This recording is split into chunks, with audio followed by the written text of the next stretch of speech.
Hi, my name is McDonald, and today I'll be going over the Spanish dish called paella. So here's a list of ingredients. It contains chicken, it has sausage, rice, tomatoes, it's got clams, jumbo shrimp, lobster tails, the main ones being the meats, and over the past several decades, seafood has been introduced into this dish, but traditionally it's just the chicken and sausage. So how to make it. So the first step is to prepare the herb blend. This is optional, this is more of like a topping towards the end of the dish, but it contains lemon juice, paprika leaves, and some oil. And then once you mix that all together, then you're going to set that to the side.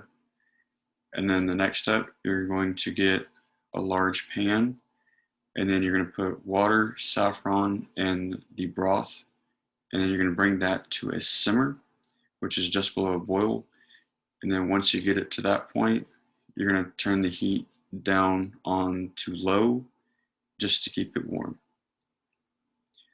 Step 3 is the long process of actually cooking the meats and preparing all the veggies and everything like that. So basically, you heat up the pan, and then you cook your chicken 2 minutes on each side, and then you're going to put that to the side. Same thing for the sausage and the shrimp. And then you're going to turn your heat to medium low, and that's when you add in your onions and bell peppers. You're going to cook that for 15 minutes, and you're going to occasionally stir that.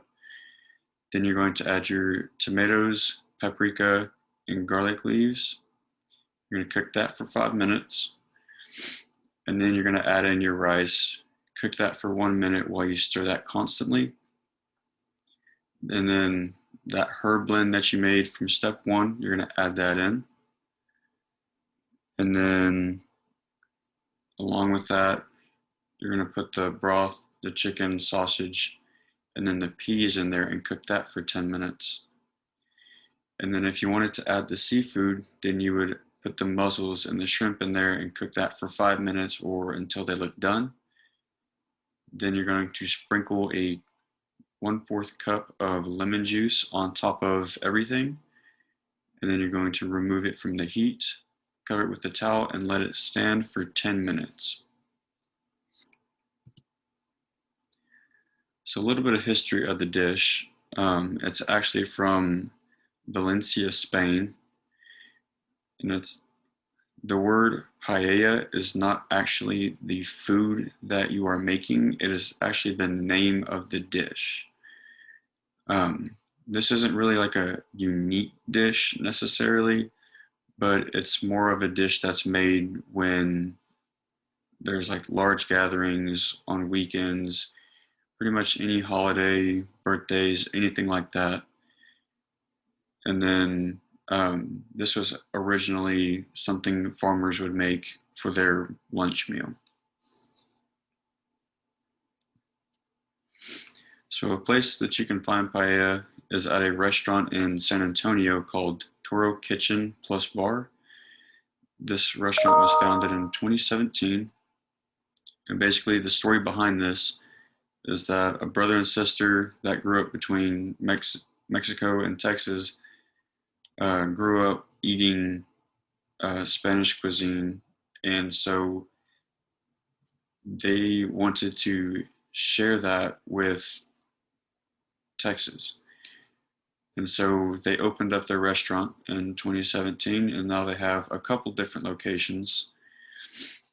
But their original location is in the Stone Oak area here in San Antonio.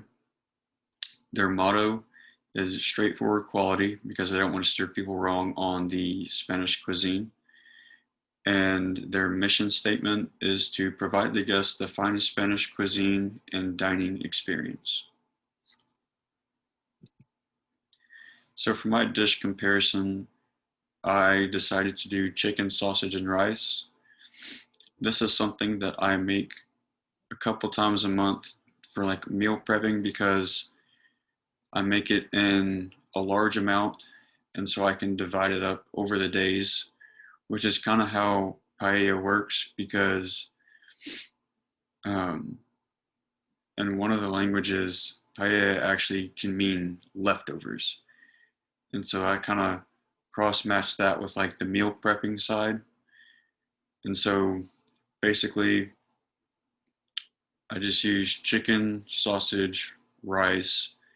I'll throw in some peas, some egg to kind of make it like a true fried rice with it. And then I'll season the chicken with the Cajun seasoning, and then the sausage with both the chupacabra and Cajun seasoning, just to give it that little bit of spice. And then you can add in corn if you want. And so that is my dish comparison. Here are my references.